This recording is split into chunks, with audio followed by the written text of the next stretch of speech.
तो भारत को मिलेगा 5वीं पीढ़ी का लड़ाकू विमान। लेकिन इसमें कई विशेषताएं हैं। जो सबसे बड़ी विशेषता आती है वो है कि ये स्टेल्थ लड़ाकू विमान, यानी इसको रडार में पकड़ में नहीं आएगा, और ये इसकी एक बड़ी विशेषता। चर्चा के लिए हमारे साथ जुड़े इस वक्त air marshal Sanjeev Kapoor. Air marshal Sanjeev Kapoor, सबसे बड़ा सवाल यही आता है कि ऑपरेशन सिंदूर के बाद हमारी वायुसेना की जो क्षमताएं हैं उसको लेकर समस्त देश बहुत ही आत्मविश्वासी है। ऐसे में जाहिर है कि जब इस तरीके की कोई जंग होती है तो उसमें चैलेंजेस क्या हैं वो भी सामने आते हैं। किस तरीके से हमारी वायुसेना को और मजबूती देगा ये 5वीं पीढ़ी का स्टेल्थ लड़ाकू विमान?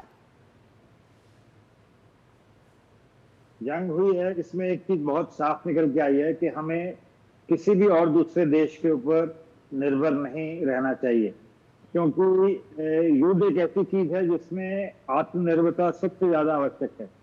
और उसके प्रति भारत में जब एलसीए का निर्माण प्रारंभ हुआ तो बहुत साल हमारे बीत गए इंजन बनाने में। और आपके व्यूअर्स के लिए मैं बताना चाहूंगा कि लड़ाकू जहाज का इंजन बनाना न्यूक्लियर और रॉकेट बनाने से भी ज्यादा मुश्किल काम है।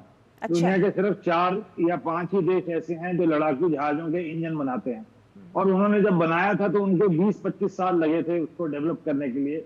और ये जो टेक्नोलॉजी है ये वो किसी के साथ शेयर नहीं करना चाहते। तो भारत ने जब एलसीए अपना प्रारंभ किया तो भारत ने उसको बनाने के लिए एक कावेरी इंजन प्रारंभ किया एचएएल ने, डीआरडीओ ने। वो कावेरी इंजन काफी हद तक बन गया, बट अंत में आगे जो उसकी क्षमता है जो चाहिए, मैं टेक्निकल डिटेल में ना जाते हुए बताता हूँ कि जितनी क्षमता चाहिए थी उतनी नहीं कर पाया।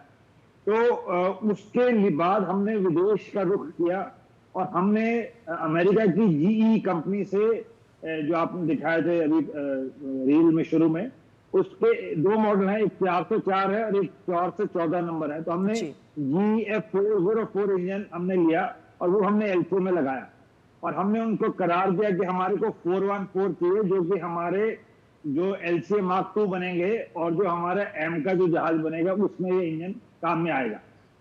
तो उन्होंने कहा ठीक है। तो हमने वो इंजन उनसे लिए, हमारे 40 एलसीए उड़ने लग गए। उसके बाद कहीं ना कहीं जो भी है उन्होंने अपनी प्रोडक्शन बंद कर दी।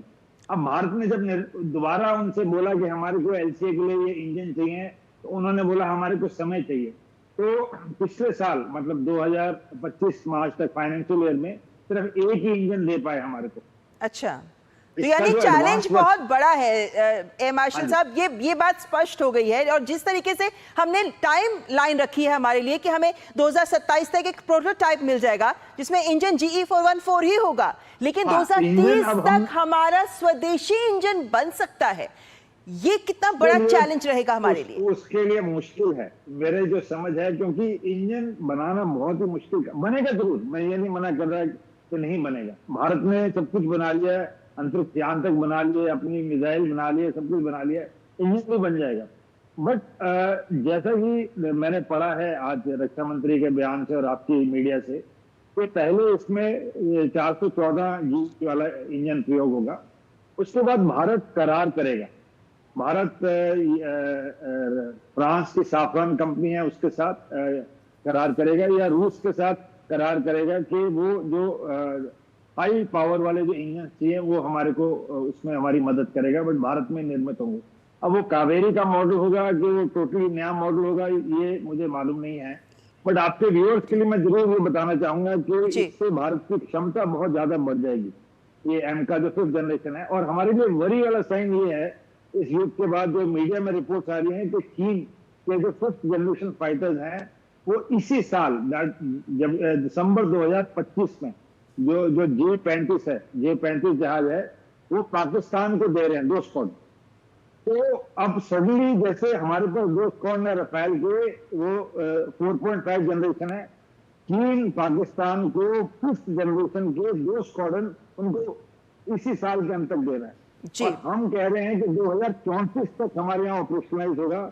ये जो गैप है 9-10 साल का, ये मेरे समझ से एक विषय है जिसपे सरकार और वायुसेना एक जी बिल्कुल है मार्शल साहब, ये बात स्पष्ट है कि पड़ोसी देशों के मद्देनजर हमारे सामने चुनौती बड़ी है और अपने स्वदेशी तकनीक के साथ आत्मनिर्भर बनना ही एक दूरगामी लक्ष्य है जिसको लेकर सरकार चल रही है।